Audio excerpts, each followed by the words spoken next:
國家鐵道博物館推出鐵道詩人金蓮特典。金蓮的本名叫做陳金蓮，是台灣下幾件世代重要詩人，對日本轉換做華文創作，之後又創作台語詩，伊也是本土詩社、歷史社的發起人之一。也因為伊佇咧彰化車頭的電報社上班，這擺特典呢，唔但有展覽家屬所管出來手稿、相片等文筆，也有設無數必備設備，互民眾來體驗。希望透過這個特典來明白這個鐵道詩人的故事。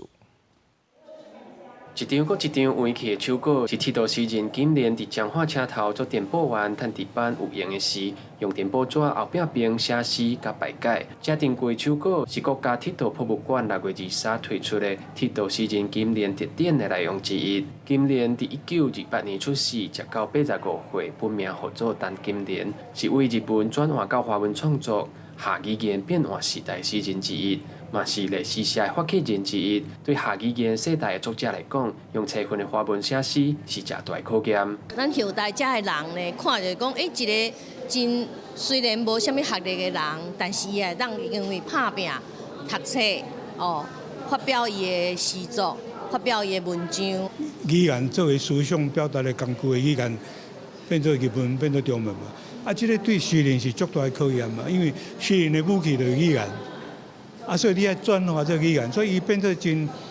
慎重。官方講，這擺金蓮特典唔但會當看到文物，嘛有設閱讀區甲影片，甚至講無需密買設備，互民眾體驗過去鐵枝路通行的方式。官方講會舉辦鐵枝路金蓮特典，是要互民眾重新認識這個台灣重要的鐵道詩人。其實鐵道這個載具承載了很多國人共同的記憶。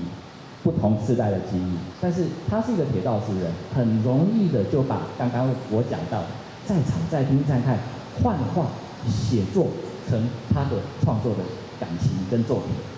去年金蓮的家屬甲金蓮手稿、相片等等文物，計共1377件，捐予國家鐵道博物館，才有一屆展覽。特典按算辦到12月，官方講這擺特典唔但呈現鐵道詩人的生命故事，透過文學甲鐵道歷史，嘛帶民眾看到鐵枝路甲時代進程。記者郭正王志剛台北報道。